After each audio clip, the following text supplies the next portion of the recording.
Hai Sobat AP, berjumpa kembali dengan saya Rahmat masih dalam e-learning Jabatan Fungsional Pranata dan Analis Pengolahan Keuangan APBN. Sobat AP, pada kesempatan kali ini kita masih akan membahas materi mengenai peraturan di bidang pertanggungjawaban dan pelaporan keuangan. Materi ini terdiri dari dua submateri, yaitu yang pertama, peraturan atau kebijakan tentang tata cara pelaporan keuangan instansi, dan yang kedua, laporan pertanggungjawaban dan rekening bendahara. Sobat AP, sebelumnya kita telah membahas mengenai peraturan atau kebijakan tentang tata cara pelaporan keuangan instansi.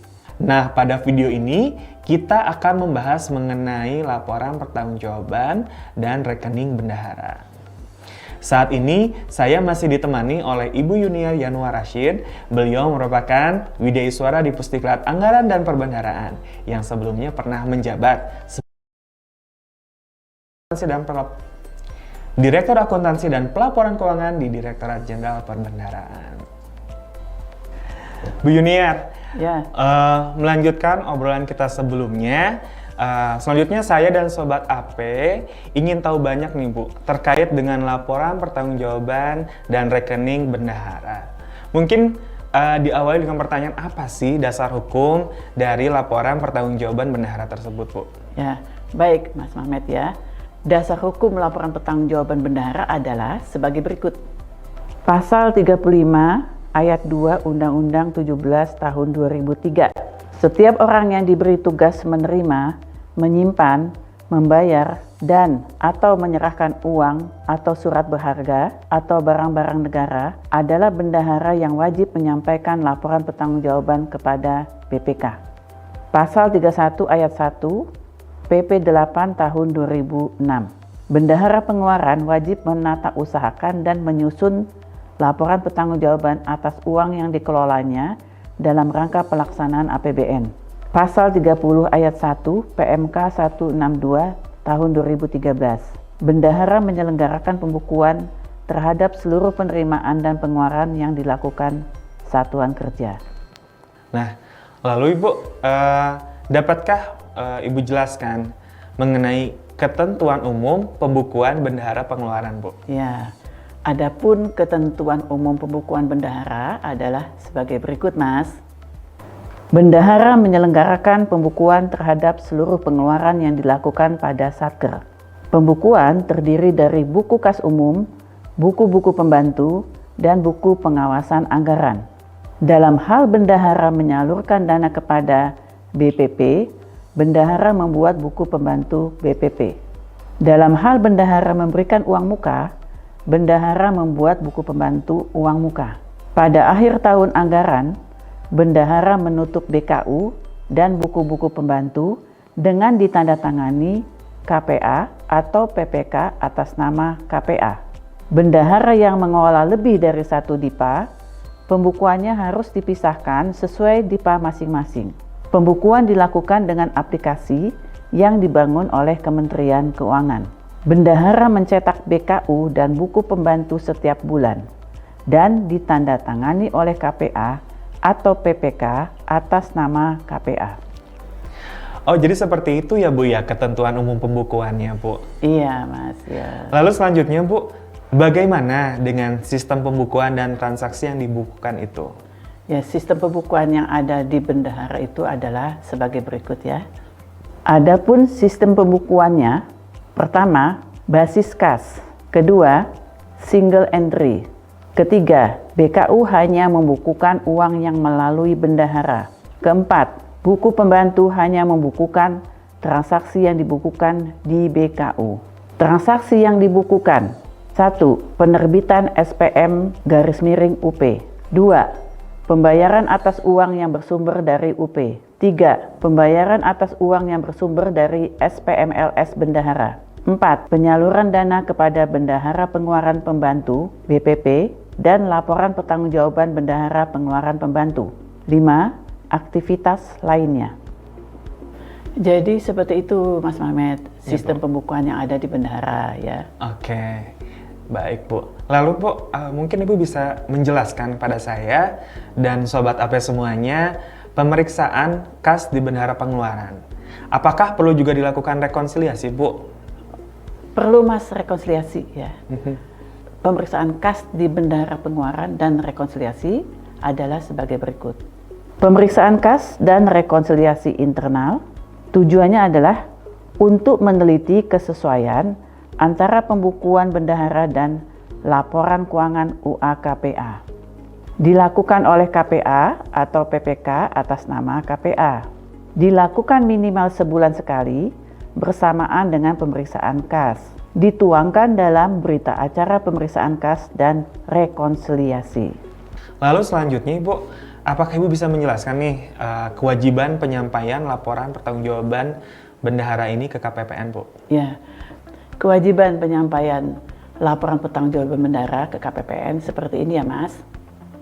Bendahara harus menyampaikan LPJ bendahara kepada Kuasabun atau KPPN dan Menteri Pimpinan Lembaga serta BPK. LPJ bendahara disusun berdasarkan pembukuan yang dilakukan bendahara dan ditandatangani oleh bendahara dan KPA atau PPK. LPJ bendahara menyajikan 1. Keadaan pembukuan, 2. Keadaan kas, 3.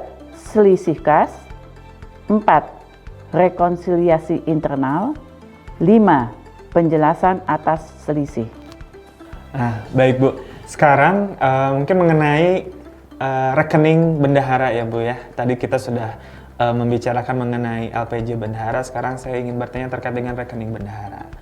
Mungkin sekarang Ibu dapat jelaskan terkait dengan rekening-rekening apa saja sih yang bisa dimiliki oleh kementerian atau lembaga, Bu?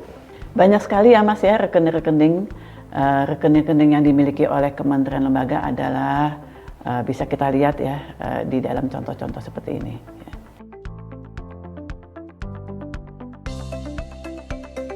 Lalu Bu, tadi setelah saya tahu nih rekening-rekening apa saja yang dimiliki oleh kementerian atau lembaga ini, sebetulnya apa saja sih prinsip-prinsip pembukaan rekening tersebut, Bu?